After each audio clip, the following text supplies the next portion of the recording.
Om Tava Kathamritam Tapta Jivanam Kavibidiritam Kalmashapaham Shravanamangalam Srimadattatam Bhuiganantiye Bhurida Janaha. Good evening, everyone. Welcome to our ongoing class on the Gospel of Sri Ramakrishna. Today's theme is the secret of Divine Mother. We've been discussing for a while now Sri Ramakrishna's fateful visit to the great Bengali Pandit and great soul, really. I mean, he was renowned for his humility and charity, his service. So Sri Ramakrishna's fateful visit to Ishwar Chandra Vidyasagar on August 5th, 1882. And the whole visit in the English translation is one chapter in Nikhilanandaji's translation, but actually his visit is broken up into multiple chapters in the original Bengali. So today's section begins as a new chapter, Shashta Parichad, the 6th chapter, chapter 6. And M gives it a very evocative title. The whole chapter that we'll be discussing today, chapter 6, has this title: Ishwarke Bhalobasha Jiboner Uddeshyo, which means the goal of life is to love God. And then with a dash, M was highly educated, he knew English well, so he then adds, in English, the end of life. And here, end does not mean end. It means the aim of life or the goal of life. Otherwise, we get confused. So the end of life. He's just, I think, just paraphrasing in English what he just said in Bengali. Okay. So let's begin. And I'll break up this chapter into 4 sections. So I'll read one section of it, then we'll talk, and then we'll move on. So, chapter 6. The Master continued. Faith and devotion. One realizes God easily through devotion. He is grasped through ecstasy of love. With these words, the Master sang again, "How are you trying, O my mind, to know the nature of God? You are groping like a madman locked in a dark room. He is grasped through ecstatic love. How can you fathom him without it? Only through affirmation, never negation, can you know him. Neither through Veda, nor through Tantra, nor the 6 darshanas. It is in love's elixir only that he delights, O mind. He dwells in the body's inmost depths, in everlasting joy. And for that love, the mighty yogis practice yoga from age to age. When love awakes, the Lord, like a magnet, draws to him the soul. He it is, says Ram Prasad, that I approach as mother. But must I give away the secret here in the marketplace? From the hints I have given, O mind, guess what that being is." Let's pause here. It's a very spiritually and mystically profound song of Ram Prasad's that Sri Ramakrishna sings. And as usual, these songs are impossible to translate. So the song, of course, is in Bengali. I'm going to just read it, not sing it. You can all thank me for that. মন কি তত্ত্ব করো তাঁরে যেন উন্মত্ত আধার ঘরে সে যে ভাবের বিষয় ভাব ব্যতীত অভাবে কি ধরতে পারে. I won't read the whole thing, I'll read the next 2 lines which are crucial. অগ্রে Shashi বশীভূত কর তব শক্তিসারে ওরে কোঠার ভিতর চোর কুঠরি ভোর হলে সে লুকাবে রে. Okay. This is the first few lines, the first 4 lines of the original Bengali song. The reason why I read this part of it is, before we get in the song, let me mention a couple of things. The very first words he says, faith and devotion. The Bengali words, the word for faith here is bishash, vishvasa in Sanskrit, Hindi. And the word for devotion is, can you guess? You guys, well done. You guys all are Bengali experts. Yes, bhakti. You just pronounce it like a Bengali. Bhakti becomes bhakti. Good.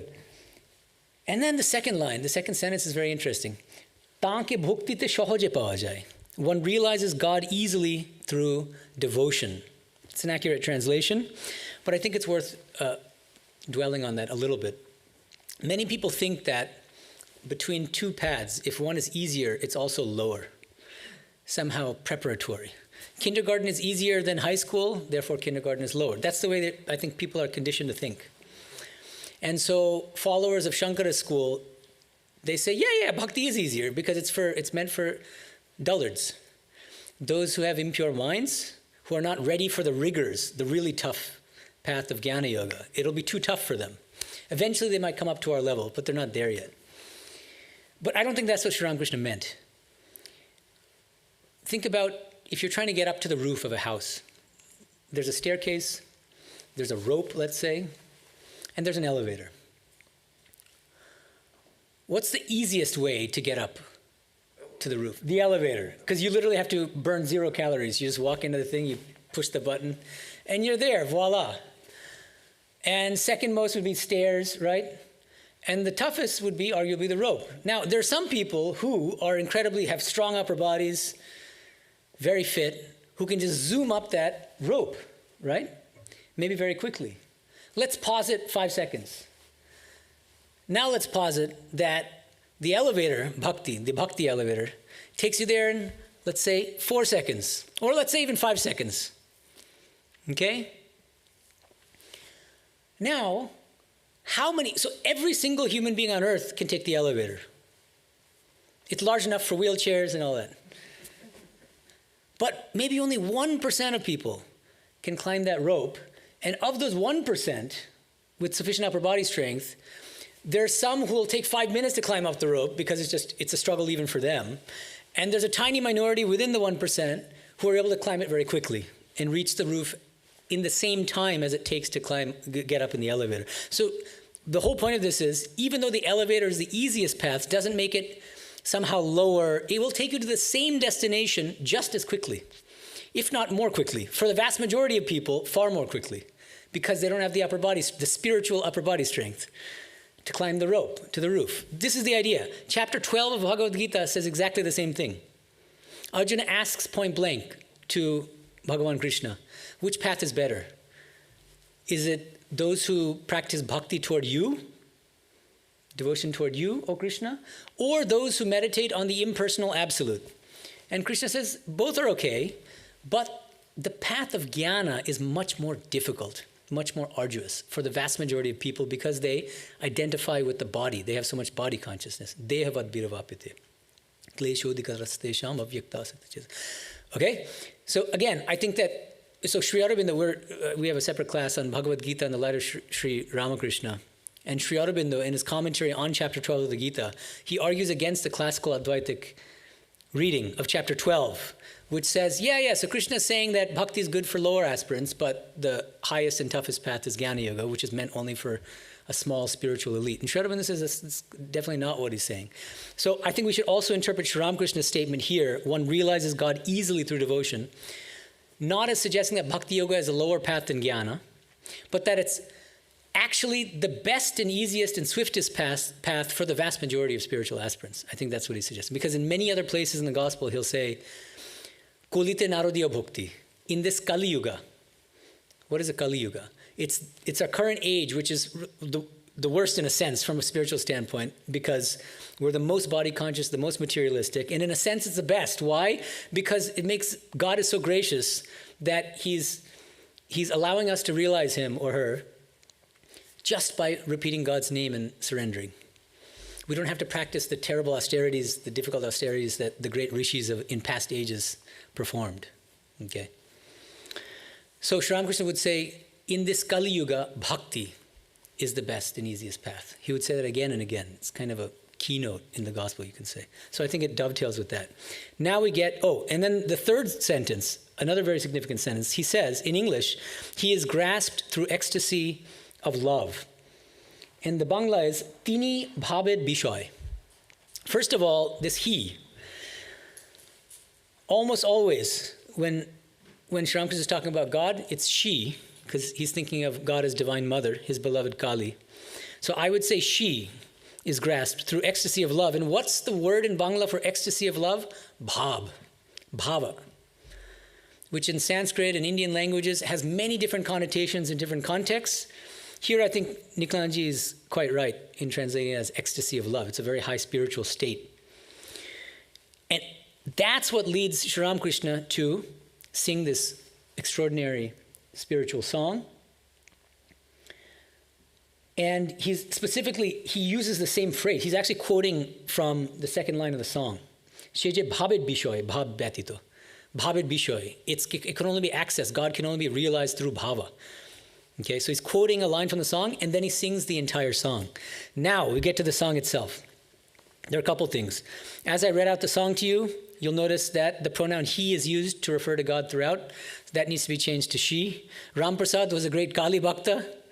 So his songs are definitely about Mother Kali. And so it has to be she. Okay, first point. Second, he leaves untranslated fully 2 lines of the song. And I don't blame him because these lines are extremely difficult to translate. They're the last 2 lines that I read, but I'll read them out to you again. Ogre shoshi boshi bhuto koro tobo shukti share. Ore kothar bhitor chor kuthori bhor hole she lukabere. I did this once before in an earlier class. I'm going to do it again. I'm going to open up these lines to crowdsourcing and encourage anyone in person or online who knows Bengali to try to figure out the best way to translate these 2 lines from the song, which Niklanji omits from his translation, because they're very challenging. I'll try to translate it literally, but it may not make sense. In order to realize God through bhava, through love, he says, Ogre Shushi. Shushi means moon. And revered Sumana Sanji, I consulted him, and he made a nice suggestion about moon here. Moon in Hinduism is considered to be the devata of the mind. So the deity responsible for the mind. I think that's significant because the first line of the song addresses the mind. O mind, mon ki totto kore tare, jeno unmotto adhar ghore. Whenever the mind tries to understand, grasp, realize God, it's like a drunk person groping about in the dark. The mind can never reach God. I think in that context, these 3rd and 4th lines are spoken, okay, which Niklanji omits.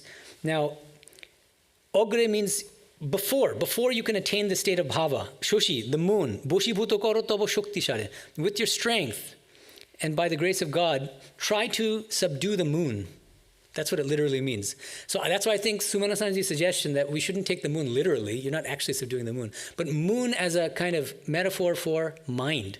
Bring the mind under your control, because without bringing the mind under your control, you'll never be able to cultivate that ecstasy of love that's necessary to realize God. So this reminds me of a great line from, I think it's chapter 6 of the Gita, Mano Hridi Niruddhyacha. In yoga, what we're trying to do is stop the mind in the heart. Restrain the mind, stop the mind in the heart. Mano Hridi means in the heart. Niruddhyacha. Okay? So I think the Ram Prasad, the singer, is saying something similar here. And then the 4th line, which is also untranslated, Ore kothar bhitor chor kuthori bhor hole she lukabere. My take on this is you need to meditate on Divine Mother in the hidden, secret closet chamber of your heart. Bhor hole she lukabere. Because the moment that daylight comes, she will hide. She will run into her hiding place again. You won't find her anymore. Which means you have to catch her. Of course, this is Kali. Remember in our Kali Puja here, which is done once a year, revered Sarvadhananji does it. It's done all night. So Kali she comes out at night. So that's part of what I think is going on in the song. But I think also daylight here represents the daylight of the mind. Yeah. To me, the moon brings up connotations of emotions, and maybe like the solar plexus, whereas the sun is more related to the heart. And so in the second line, it's talking about if you it could be something about conquering the emotions by love in the heart. Yeah, that's interesting. But I think the only tricky thing here is in the metaphor, this when the sun appears, when daylight comes, God disappears. She hides. Yeah, sort of. Right. Yeah, So it's that's hard. where- It's that's tricky where I to don't parse see the that. metaphor. Yeah, yeah. Can you give the mic to Kirsten? Ora? Yeah. Yeah, but I think the sun is the source of light. The moon without sun is not there. Yeah. So not to see, not visible, not active. So maybe the meaning of moon means here the mind thinks by itself that it can think. But this is maybe not true. The mind can only do if sun is giving light. Yeah. Yeah. So Thank you. that yeah. is maybe the basic thing. Yeah. The mind thinks it is by its own mind, but this is not true. Mind is Yeah. only because sun is giving light. Yeah. Right. No. Thank you. That's a good suggestion. I think it dovetails It is with. not possible to stand alone. Yeah, no, I understand, right. So I think this kind of supports Sumana-sanaji's suggestion because he's aligning the moon with mind. And you need to control the moon, mind, moon, in order to access the heart in which one can realize God. So thank you, yes. Another thing that's a little puzzling to me about Nikhilanji's translation is the fourth line in his translation. Only through affirmation, never negation, can you know him. I don't see this line anywhere in the song, actually. It may be his attempt to render those two lines, which I'm saying is omitted, but I just can't make heads or tails of how this English line, only through affirmation, never negation, can you know him, is a rendering of those two lines. So this is one of those, again, crowdsourcing. I'm just throwing it out there. Can anyone figure out how those two Bengali lines can be translated the way Nikhilanji does? Go ahead. Can you give him the mic? Positive and the negative charge, okay? So the positive would be the sunlight. Positive and negative charge, which would be male, female. So the sun is usually traditionally male. The moon is traditionally female. So it's the uniting principle. It sort of closes the circuitry and creates the depth of emotion that the moon represents, illuminated by the consciousness of the sun. Okay, thank you. It's a good suggestion. I think I'll leave it up to you guys to just think about it for yourselves and try to figure it out. But that's an open question that I want to leave, which is I can't figure out what this line, only through affirmation, never negation, can you know him. That might be, you might be right that it is his attempt to translate those two lines in Bangla about the moon. And finally, I wanted to point out at the very end, this is a very beautiful last few couple lines, প্রসাদ বলে মাতৃভাবে আমি তত্ত্ব করি জারে সেটা চাতরে কি ভাঙবো হাঁড়ি বোঝনা রে মন ঠারে ঠোরে. Here, Nikhilanji again, I'll just repeat. He says, he it is, says Ram Prasad, that I approach as mother. So first of all, this sounds really weird because he it is that I approach as mother. I mean, that's why it's pretty clear that he's thinking of God as mother here. So it has to be she. And it almost makes nonsense of the song to say, he it is that I approach as mother. How can you approach a he as mother? Maybe you can these days. But anyway, so, okay. But must I give away the secret here in the marketplace? From the hints I have given, O mind, guess what that being is. This is why I called today's class The Secret of Divine Mother. I'm referring to these last lines. Ram Prasad is saying, oh mind, just take a guess at what I'm hinting at here, because I'm not going to just reveal what's in my heart to all and sundry. It's too precious. I'm not going to throw pearls before swine. But the key here is, Prasad bole matri bhabe ami totto kori jare. So that divine reality, whom I call mother, I know something deeply secret about her, which I'm not going to speak about in the marketplace. And Sri Ramakrishna, we don't give him enough credit for being a very sophisticated literary critic, not just a philosopher. I wrote a whole book defending him as a philosopher, as a sophisticated philosopher, but he was also a sophisticated literary critic. He's a genius at analyzing and interpreting songs, extremely difficult, mystical, symbolically laden songs, and he does that here, and he especially focuses on this last verse. So let me read the next section where he analyzes the song. He says, in English, I'll read in English, okay. While singing, the master went into samadhi. He was seated on the bench facing west, the palms of his hands joined together, his body erect and motionless. Everyone watched him expectantly. Vidyasagar too was speechless and could not take his eyes from the master. After a time, Sri Ramakrishna showed signs of regaining the normal state.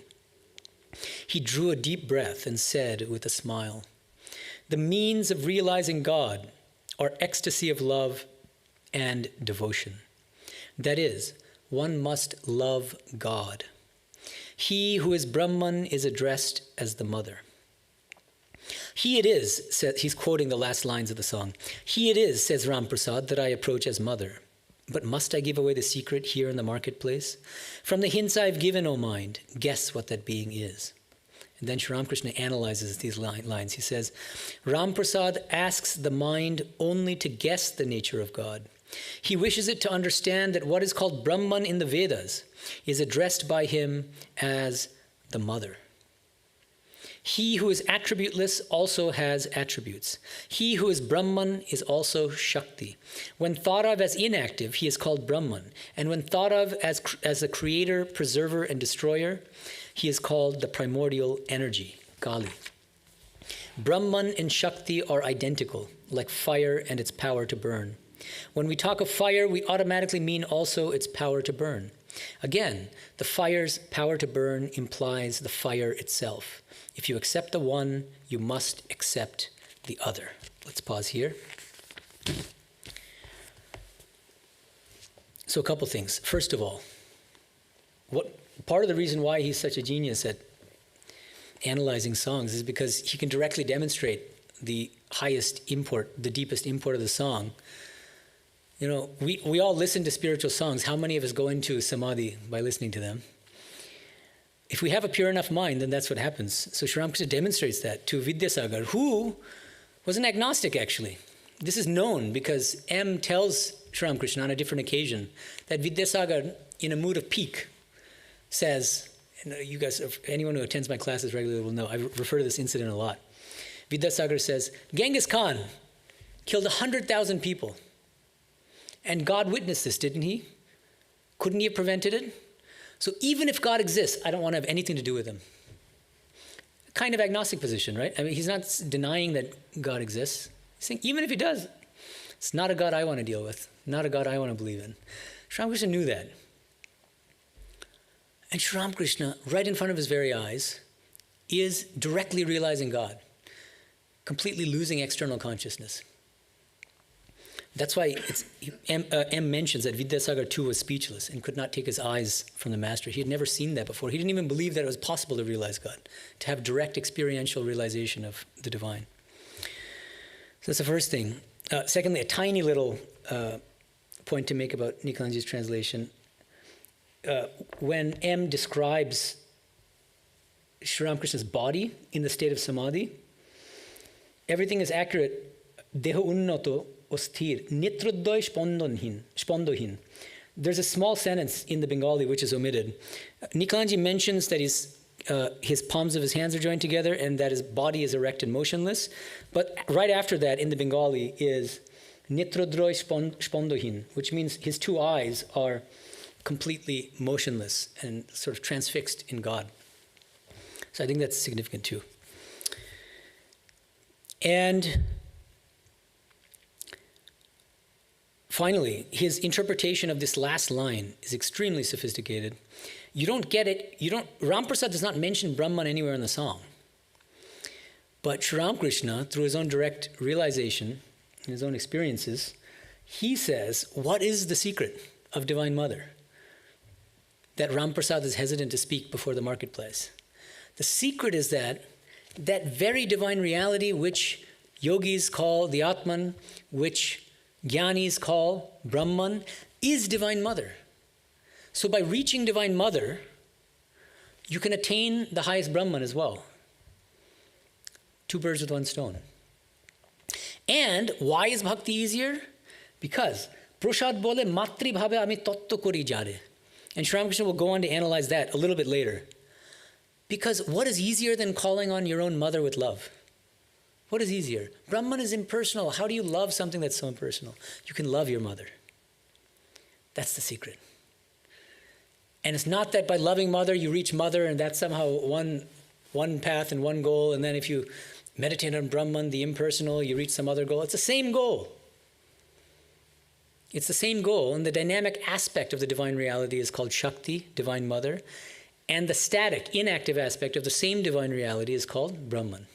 But you reach the same goal. Let's continue. Oh, no, before we do, another thing that's very significant. Again and again, when he tries to explain the inseparability of Brahman and Shakti, he uses a number of different analogies. And the one he uses here is one of the most frequently used, like fire and its power to burn. You cannot think of fire without thinking of fire's power to burn. You cannot think of fire's power to burn without thinking of fire. So it's a reciprocal kind of dependence. Okay? Keep that in mind. Now, let's take a brief detour into Shankara's Advaita Vedanta. What is his favorite analogy? Does anyone know? Very good. You guys are all experts in Shankara. Exactly. The rope snake analogy. So, I'm walking on a street, and in the distance, I see what I think is a snake, and I get very worried, terrified. Oh my goodness. And then after a little while, though, I notice it's not moving. So I come closer, and then I realize, wait a minute, it was just a rope all along. That rope I misperceived as a snake, right? Now, let me ask you, does the rope depend for its existence on the snake? No. Does the snake depend for its existence on the rope? Well, yes, in a way, right? You're not going to perceive the snake unless you're on LSD or something. But let's say you're perfectly, in a normal state of mind. You need the substratum to superimpose a hallucination onto it, right? The snake doesn't exist without the rope, is what I'm saying. You see, I'm misperceiving X as Y, so you need X in order to see it as Y. That's what I'm saying. Does that help? Algebra, that helps. Okay. But you have to have a snake, the idea of a snake before you can see the snake in the rope. Yeah, no, that's right. That's a kind of, Ramanuja points that out about Shankara, but yeah, you have to have seen a snake in the past to be able to superimpose it. So there's a point at which these analogies break down. But the takeaway that Shankara wants from the analogy is just that the snake is an illusory appearance of the rope, just as this entire world of names and forms and Shakti are illusory appearances of none other than non-dual nirguna Brahman, impersonal, attributeless Brahman. But it's not a reciprocal, mutual kind of dependence. You see? X doesn't depend for its existence on Y, but Y does depend for its existence on X. Whereas with Brahman and Shakti, Sri Ramakrishna, all the analogies he suggests, fire and its power to burn, water when it's still, and the same water when it's in motion, and a gem and its brightness, and many other things. All of these point to a kind of reciprocal dependence, which suggests strongly that Shakti is as real as Brahman. And this can get occluded in Nikalanji's translation because he says Brahman and Shakti are identical. But I don't think identical is the most accurate translation of the Bangla, because Sri Ramakrishna's phrase is Brahmo Ashokti Abheda. And Abheda means literally non-different or inseparable. And either of those words, I think, would be better than identical, because the problem with identical is they're not exactly the same thing. They're different aspects of the same infinite divine reality. Why are they not identical? Because Sri Ramakrishna himself says, I read it out to you before, when thought of as inactive, he is called Brahman, and when thought of as the creator, preserver, and destroyer, he is called the primordial energy, Kali. So saying it's identical is, it's the identical infinite divine reality, you can say, both Brahman and Shakti, but they themselves are not identical because they're different aspects, the static and dynamic aspects, respectively, of the same infinite divine.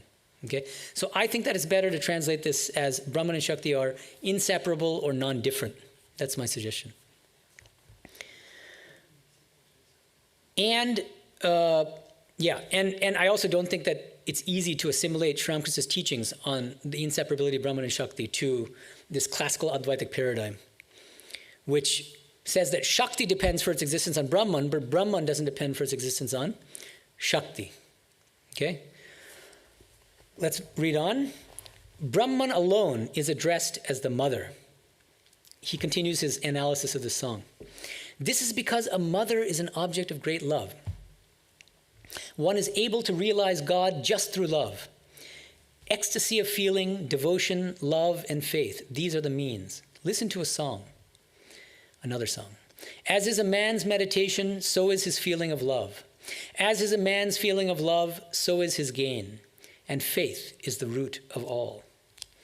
If in the nectar lake of Mother Kali's feet, my mind remains immersed, of little use are worship, oblations, or sacrifice.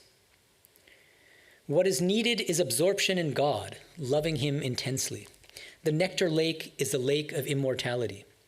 A man sinking in it does not die, but becomes immortal. Some people believe that by thinking of God too much, the mind becomes deranged, but that is not true. God is the lake of nectar, the ocean of immortality.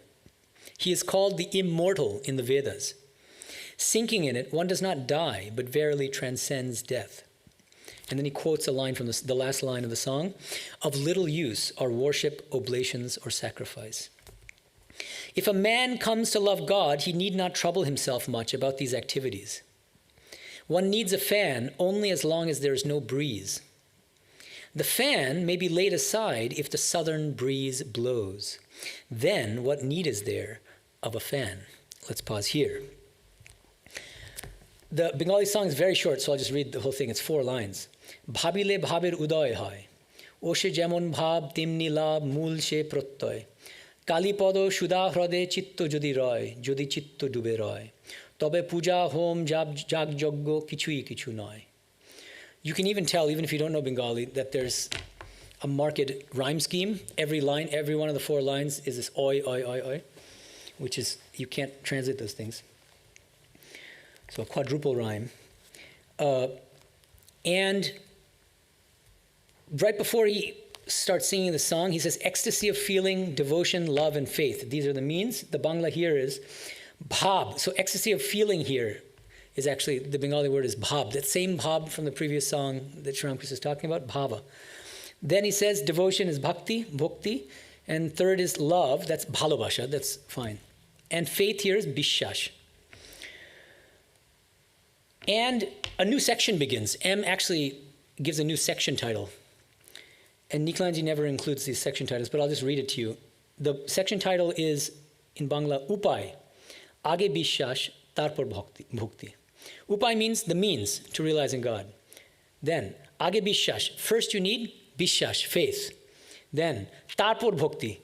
And then you acquire finally devotion, bhakti. Okay? That's the section heading. And he's analyzing the song, and it sounds really odd in English. If in the nectar lake of Mother Kali's feet, like it sounds like a mixed metaphor, if there's ever been a mixed metaphor, a nectar lake of Mother Kali's feet. Kali podo shudarode, but it's very beautiful in Bengali. And there's a bit to say here, okay? Because, so the word he's rendering as immortality is sudha, okay? There are 2 terms in Sanskrit and Bengali and other Indian languages which mean 2 things: immortality and bliss or nectar. The 2 words are, one is sudha, and they're considered to be a liquid. You drink it and you get immortality and you get total bliss also, the nectar of divine bliss. Sudha is one of them, and amrita is another one, amrita. Soma is arguably, yeah, I mean, that was some scholars think it was actually a psychedelic plant long back that was used by people and mentioned in the Vedas. But it's like Soma, we can say. So it has both these connotations. Now, Niklanji is using the word immortality, but of course it's impossible to translate because it always also has this other connotation of nectarine bliss, nectarine divine bliss, and it's both equally. And he says, and he says, some people think if you think too much about God, you go crazy, but actually that's not true. Why? Because you get immersed in the ocean of this amrita / sudha, this nectarine immortal bliss. It will make you immortal, in fact. And then he himself mentioned, Sri Ramakrishna, who's supposed to be unlearned, illiterate, Vede take amrita boleche. He's saying in the Vedas, you find the divine being referred to as Amrita. We have Amrita here, in fact. Look at that. And one of the great mantras from one of the earliest Upanishads, which is part of the Vedas, is Asato ma sadgamaya, tamoso ma jyotirgamaya, mrityor ma amritam gamaya. It's a prayer to go from mortality to Amrita. And he might be thinking, I don't know, he might be thinking of this mantra. O Lord, lead me from darkness to light and from mortality to immortality, or this nectarine immortal bliss. Okay. Now, then he uses, at the end of the passage I just read, he uses a wonderful metaphor of a fan. He says, you need a fan so long as there's no breeze. What does the fan correspond to? It's what he elsewhere in the gospel calls Vaidhi Bhakti. Vaidhi Bhakti means prescriptive disciplines, bhakti disciplines, which means do X amount of japa, sit for this long, observe these rules and regulations in your spiritual and ethical life, don't do this, do that, do's and don'ts and all that. And you follow them conscientiously if you're a good disciple, right? But that you go through everything, but it's often like going through the motions. You don't feel from within that longing for the divine. And he says, by contrast, he says, when you engage sincerely in Vaidhi Bhakti over an extended period of time, that Vaidhi Bhakti transforms into Raga Bhakti. Raga Bhakti. This is where you feel a deep inner aspiration for the divine. There's a feeling of longing for the divine that comes directly from the soul, from the heart. And that might be another distinction. We were talking in the context of the earlier song, the distinction between the mind trying to grasp God and the heart grasping God through bhava. One can also maybe align that. Vaidhi Bhakti tends to be more mental, counting how much japa you do and praying to God, but more mentally, without that inner feeling, that inner longing. So that the journey from Vaidhi Bhakti to Raga Bhakti could also be a journey from mind to heart. That's another way of thinking about it, I would suggest. Now, let's read the final section. It's a bit long, but this will wrap up the chapter, and then we have a lot to discuss about it. It's quite fascinating. Because remember, he's addressing Vidyasagar, a great Pandit who's renowned for serving society, full of compassion for others. Anyone in need, he's the first to help them. And he's also old by this time. He's 62 years old. No offense. Sorry. Okay, he's getting up there. Let's just say he's not necessarily old. He's just getting up there. Okay, last quarter of his life maybe. He passes away 8 years later, at the age of 70, I believe. Okay, so keep that in mind. Sri Ramakrishna he knew all this. So, okay, let's read. I'm in trouble. I'm sorry. Forgive me. Okay. Thank you. Okay. To Vidyasagar. The activities that you are engaged in are good. It is very good if you can perform them in a selfless spirit, renouncing egotism, giving up the idea that you are the doer. Through such action, one develops love and devotion to God and ultimately realizes Him. The more you come to love God, the less you will be inclined to perform action. When the daughter-in-law is with child, her mother-in-law gives her less work to do. As time goes by, she is given less and less work. When the time of delivery nears, she is not allowed to do any work at all, lest it should hurt the child or cause difficulty at the time of birth. By these philanthropic activities, you are really doing good to yourself. If you can do them disinterestedly, your mind will become pure and you will develop love of God. As soon as you have that love, you will realize Him. Man cannot really help the world. God alone does that. He who has created the sun and the moon, who has put love for their children in parents' hearts, endowed noble souls with compassion, and holy men and devotees with divine love. The man who works for others without any selfish motive really does good to himself. There is gold buried in your heart, but you are not yet aware of it. It is covered with a thin layer of clay. Once you are aware of it, all these activities of yours will lessen.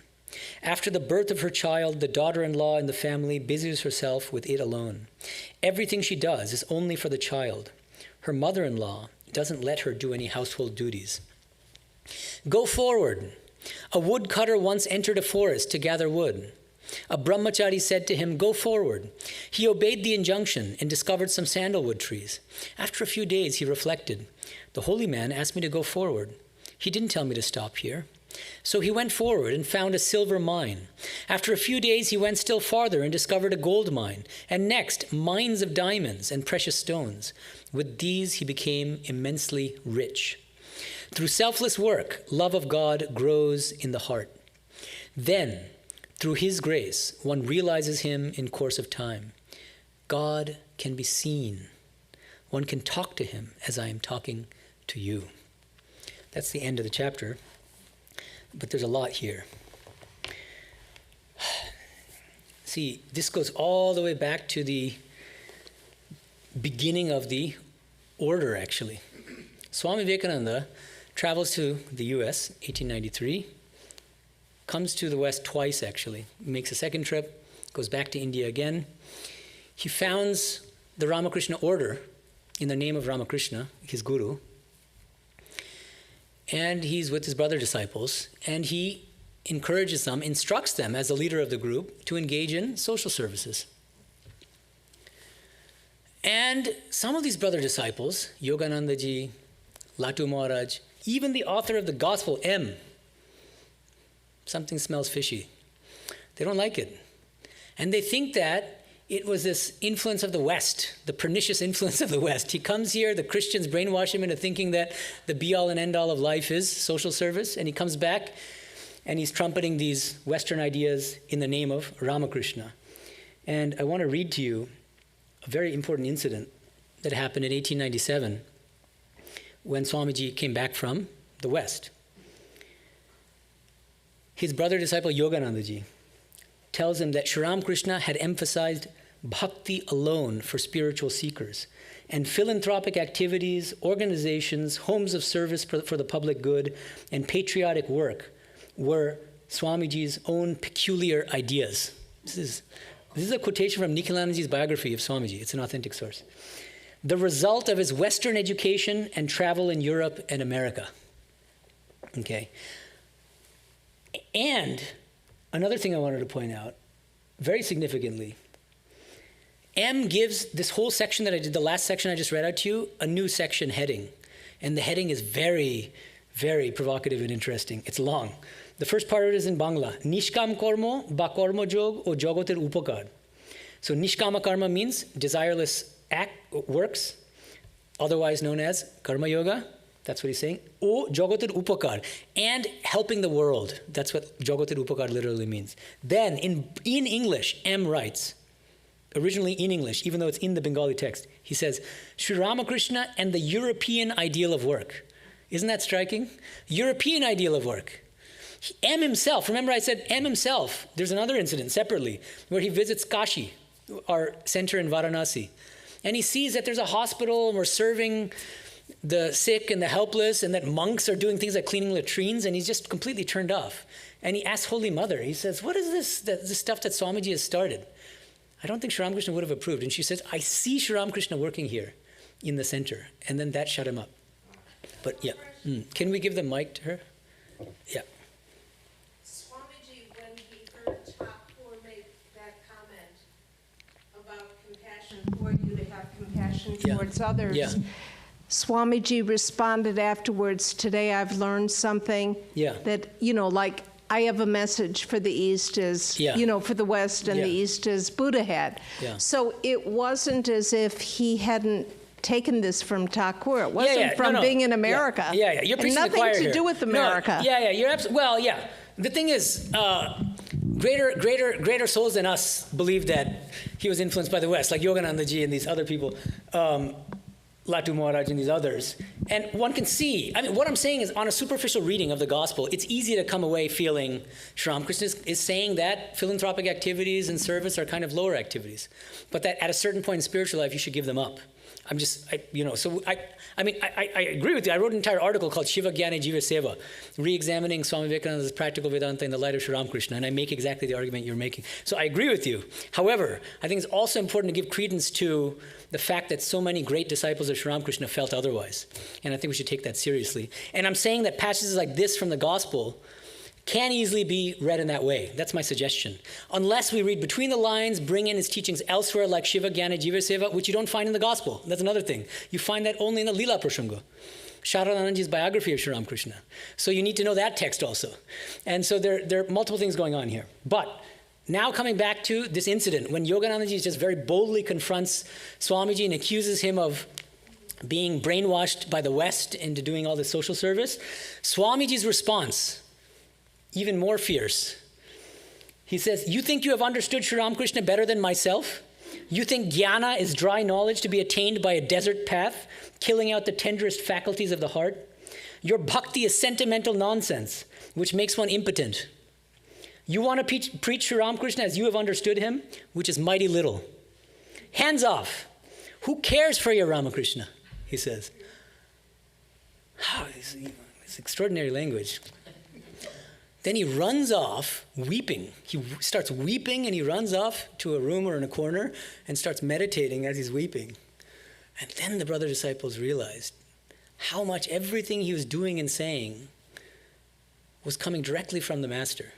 But he struggled so much. It's one thing to be fighting with Christian missionaries in the US and Europe, and another thing to be fighting with your own brother disciples. Everybody's questioning him. And he stood his ground. So anyway, now, with this in the background, I'm with you on this, right? But, superficially, prima facie, on the surface, one could easily read this passage as saying to Vidyasagar, enough is enough.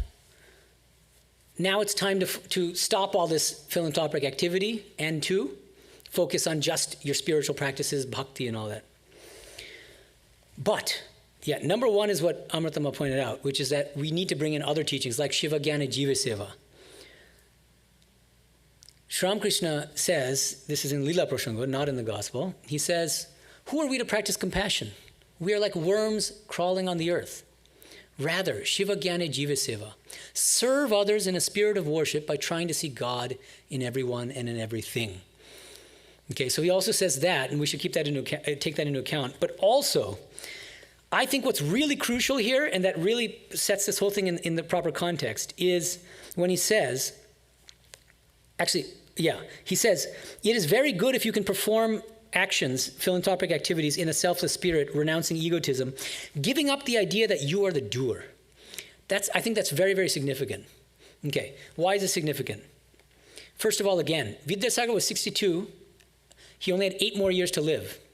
He spent his entire life in total dedication to serving others, extremely sattvic, very pure. And Sri Ramakrishna noted, he recognized, he could see right through him. He could see, he had only a tiny layer of clay, mati actually, dirt, covering God inside his heart. We wish that we only had a tiny layer, right? We have much thicker layers.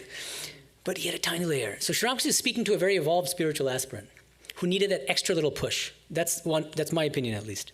Okay, that's one thing. And secondly, in that context, addressing a very evolved spiritual aspirant, okay, Sri Aurobindo, when he explains the Gita's doctrine of Karma Yoga, he explains that Karma Yoga itself, as you deepen the practice of Karma Yoga, it has stages. And that in the initial stage, what you're doing is what Gita says in chapter 2, Karmanyevadikaraste ma phaleshu kadachana. Engage in the acts that you are called to do based on your swadharma, but ma phaleshu kadachana. Don't be attached to the fruits of your actions. And don't get attached to the work itself. It doesn't say anything about doership. You still feel like you're the doer. But Sri Aurobindo says, when you are sufficiently pure in mind through this practice of karma yoga, nishkama karma, what happens? You evolve to a higher stage of karma yoga, in which the very feeling of doership disappears. It diminishes first, and then it disappears altogether. Until, in another one of Sri Ramakrishna's favorite songs, Ami Jantra Tumi Jantri. Oh mother, I'm a mere instrument in your hands, and you are the one operating through me. That's the feeling that you get at the higher stages, the upper echelon of karma yoga. And I think that he's addressing Vidyasagar as an evolved spiritual aspirant who has spent his entire life engaging in that first stage. And he wants to give him that extra push to move to the second stage of engaging in good actions, but without doership, without that feeling of doership, as an instrument of God. So if we take it in that way, and we read, whenever Sri Ramakrishna says things like, as time goes by, she is given less and less work. That's the mother-in-law metaphor. Less and less work. And then he says, where is it? Yeah. Once you are aware of it, this God in your heart, all these activities of yours will lessen. And so on and so forth. Okay.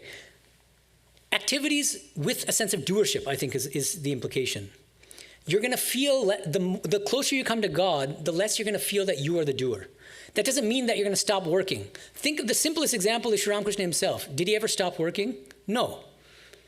What does work mean? It doesn't mean literally manual labor. It could mean any kind of work. Kaya vak, it could also be with your speech.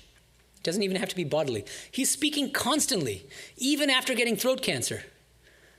Anytime anybody would come to him, he would speak for hours to give them a spiritual push. That's karma yoga, just as much as anyone else's karma yoga. Right? Yeah. Can you, Keshav, why don't you do the mic, because he's manning the laptop. Thank you. I heard that Vidyasagar at one point. Vidyasagar, is that what you said? Yeah, at one point he made some comment. It might be in the Gospel, I'm not sure, where he said he knew that people who he had helped would criticize At the him. very end of his life. Yes, I know. Yeah. But I mean, the point is, at the end of his life, this is close to the end of his life. Well, 8 years left, yeah. Yeah, but I mean, end of his life, do you mean the month or two before he died? Yeah. It was like sort of Really? at the very end. Oh, what? Raja Maharaj mentions it, that he was very frustrated toward the end of his life. Okay. Yeah. Okay. I want to mention one more thing here. Sri Ramakrishna, I'll read it again to you, the translation first from Nikhilanji, and then I'll read the Bangla. Sri Ramakrishna says, the more you come to love God, the less you will be inclined to perform action. The less you'll be inclined to perform action. But the Bangla here is, joto tar upor bhakti bhalobasha ashbe, totoi tomar kormo kome jabe. It's not quite the same thing as the one Bengali in the room. No, Rahul. Okay. On you too. You could figure it out. Yeah, there you go. Okay. Totoi tomar kormo kome jabe means as your love for God deepens and grows, your karma will become less and less. Your karma will become less and less, is what he's saying. And Nikhilanji says the less you'll be inclined to perform action. And there's no sense, there's no word in that sentence in the Bangla which suggests that you'll be less inclined to perform action at all. It's about the work itself becoming less and less. And as I'm suggesting, I think in this context, it's best to take it as the work with doership becomes less and less. The less you feel, I think he sensed in Vidyasagar, who was an extraordinarily evolved soul, nonetheless, a feeling of doership, that I am going to help this person, I'm going to help that person, like that compassion that he's criticizing in that state of bhava, right, in the Leela Prasanga. And instead he's saying, serve, as an instrument of the Divine Mother. Think of yourself as an instrument rather than as a doer, helping others and, exercising compassion toward others. Who are we to exercise compassion toward others? Yes. Rahul first, and then we can come to. Yeah.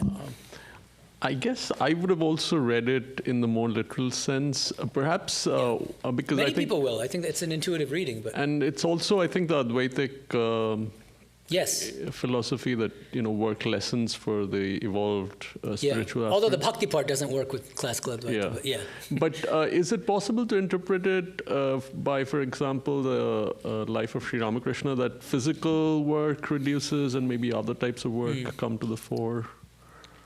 Yeah, like work literally with your hands or with the body, and it becomes more mental and verbal and maybe. I mean, there are different interpretations, and as I said, I think that having thought about this a lot, I think that the best interpretation is not that your work will actually decrease, but the attitude with which you do the work gets transformed. and you lose that sense of doership. That's just the way I see it. Also from There are the- other ways. Like you're suggesting that maybe in the beginning the work is more physical in some sense, using the body, and that later as you evolve, Well, also I it's think more mental maybe? I think Yeah. one other sort of using the language, maybe the feeling of responsibilities, maybe that also comes dovetails with your idea that The you. free will stuff, or Well, the feeling that I have to do this much or I'm doing this. I oh, think that sense of duty, you mean responsibility, yeah, sense of duty. yeah, responsibilities, like in the sense of it's my duty to help all of these people, and that goes away because that sense of the duty, maybe. doership is also gone. Maybe, So. yeah. I think that's more in line with what Yeah, I'm suggesting yeah, anyway. Yeah, yeah, yeah. Thank you. Yeah. Other questions?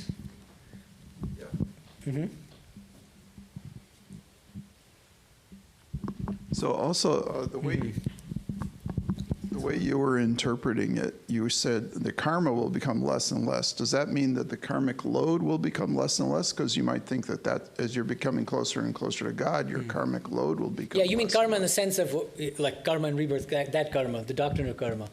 Whatever bad things we've done, that leaves behind a karmic residue, and then we have to exhaust our bad karma in the future. So yeah, that's certainly true as well. But in this context, I don't think it would be plausible to take karma to be karma in the sense you're talking about, the doctrine of karma. It is action, but the question is what kind of action? Is it action as such, which is the sense in which Yoganandaji took it, other direct disciples, and M, until finally they were persuaded by Swamiji and by Holy Mother. But yeah, does someone else, before Rahul follows up? Oh, you're not. Oh, okay. Okay. And any online questions? You have a question? Yeah, there's a few. There are. Okay, so let's... For me, it brought to mind, if you love what you do, you'll never work a day in your life. Something like that. Like, if you love God, you'll never work a day in your life. It doesn't mean Right. you're literally It doesn't not mean you're doing literally stuff. stopping. Well, that's interesting. As an American idiom, that kind of maybe mirrors the idea. Yeah, thanks. Right. It's a good thought. Yeah, some online questions? Yeah, there's a few.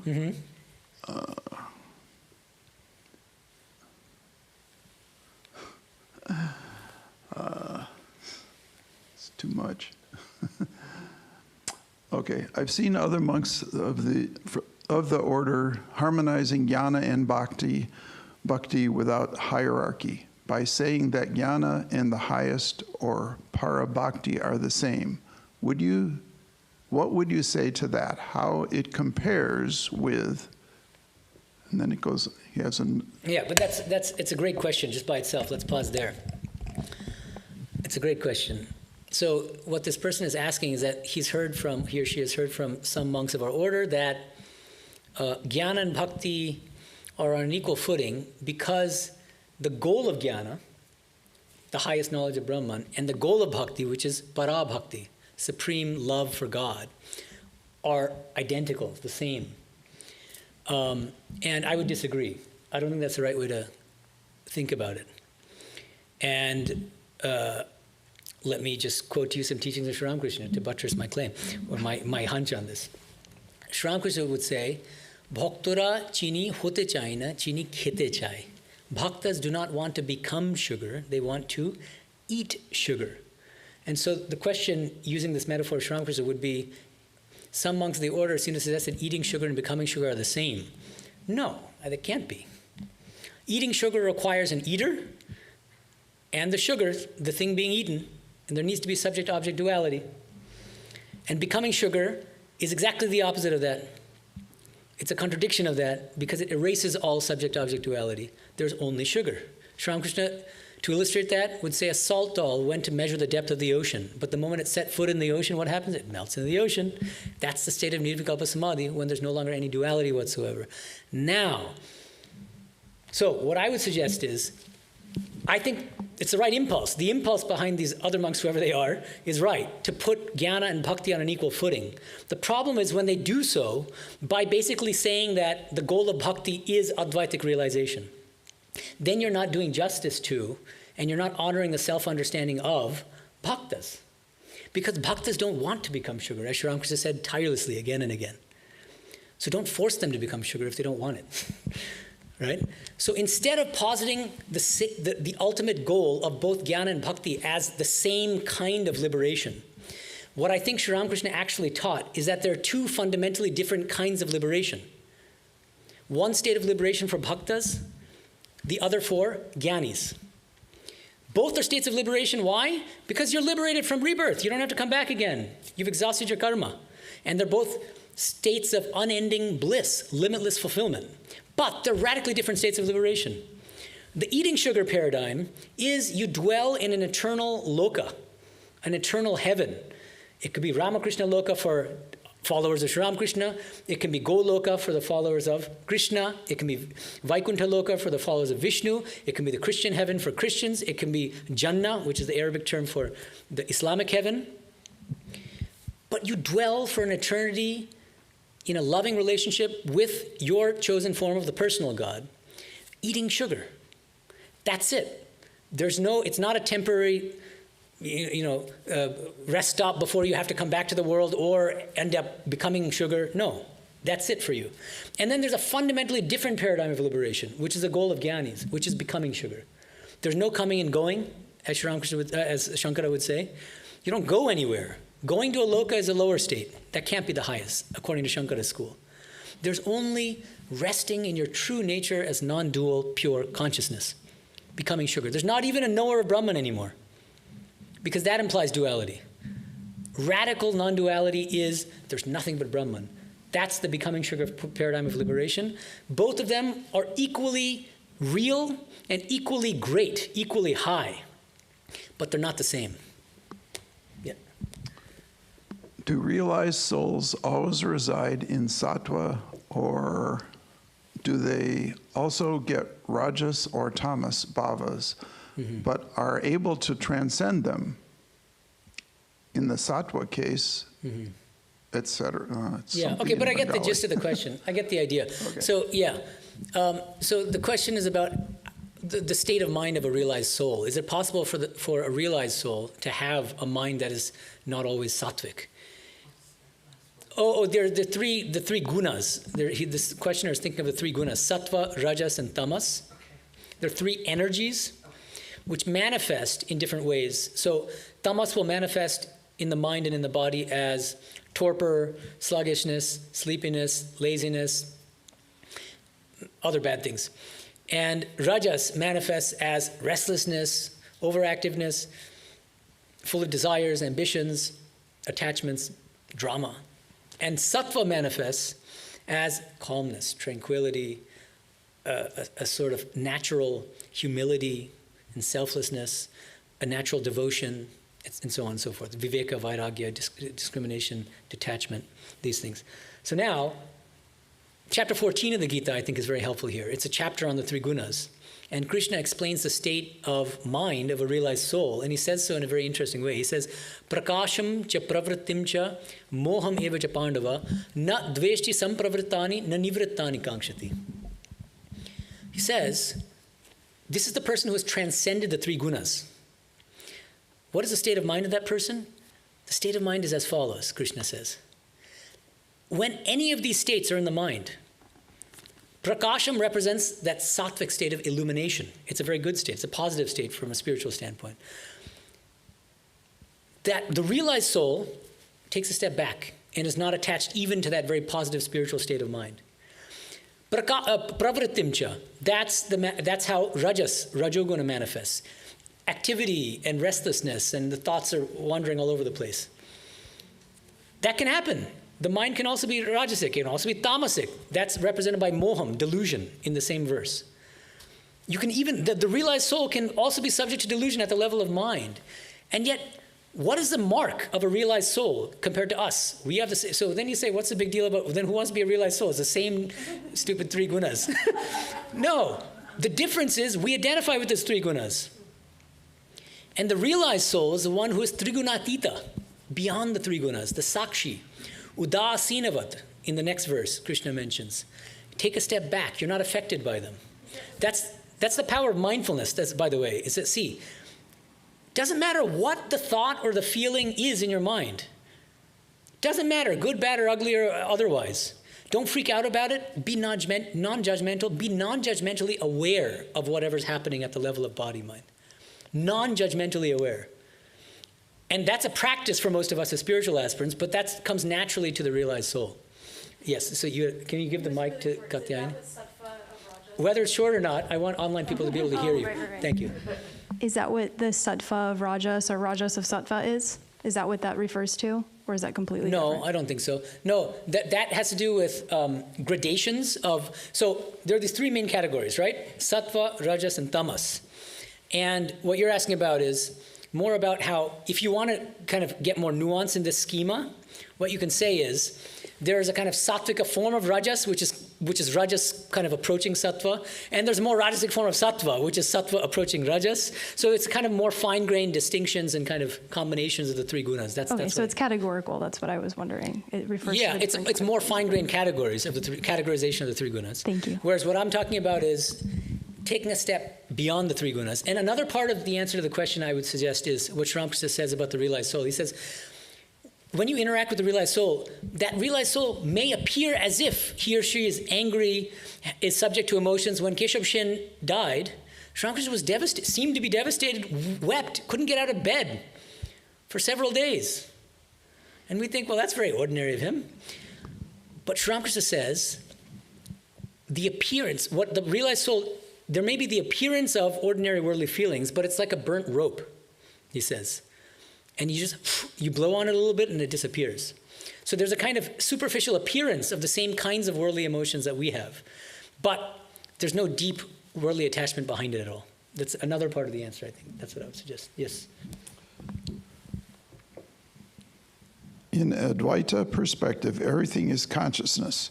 Then how is the power of Brahman explained? When accepting Maya, does that change the perspective to duality? Okay, I'm not sure I understand the question exactly, but I think, let me answer the question as I understand it. The question is saying, from the standpoint of classical Advaita, everything is non-dual, pure consciousness. So then where can Shakti stand? And if that's the question, my answer is, it doesn't have any place to stand.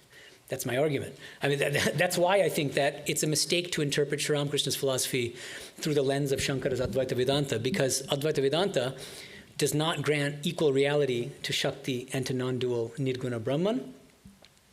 And I think the other part of the question is about these two different words, Shakti versus Maya, because the term Maya is used frequently in post-Shankara Advaita Vedanta. That's an important thing. Shankara himself rarely used the term Maya, in fact. Sometimes, but very rarely. His followers had a field day with the term Maya, and they tended to interpret it as a principle of illusion. This world of names and forms is illusory. And Shakti, by contrast, there's no hint anywhere in the Gospel that Shakti is an illusion. But interestingly, Sri Ramakrishna does use the terms Maya, but never as a principle of illusion. And he has two terms for Maya, avidya Maya and vidya Maya, the Maya of ignorance and the Maya of knowledge. And he says, significantly, that Divine Mother has become both avidya Maya and vidya Maya. If Divine Mother has become both of them, then they can't be unreal, because Divine Mother is as real as anything can be. And she appears, she manifests in the form of both what? Ignorance, all the selfish qualities that we struggle with, and as all the wonderful ethical and spiritual qualities that we're trying to cultivate as spiritual aspirants. There's nothing but God. So that's also Advaita, interestingly, but it's an integral Advaita. It's an all-encompassing Advaita. It's Vijnana Vedanta. How can you see the high reality as it is not possible for the mind to know it? In the knowledge, how is it possible to reach if you can't see God, or feeling as seeing and feeling is your mind? Well, okay. It's a basic idea, but... Yeah, okay. So, I mean, it comes back to that first song, which is that, we're trying to grasp God through the mind, but it's a hopeless task. We have to feel God and long for God with the heart. So I think that's important, that we should... Part of evolution in spiritual life and spiritual practice is moving from head to heart, I think. It's certainly true in my case. That's okay. basically it. That's it. Okay, great. Thank you so much. All right, because it's already 8:40, so we should probably wrap it up. Next week, next Wednesday, next gospel class. So please be here. Thanks a lot, guys. Om Shanti Shanti Shanti Harihi Om Tat Sat Sri Ramakrishna Arpanamastu.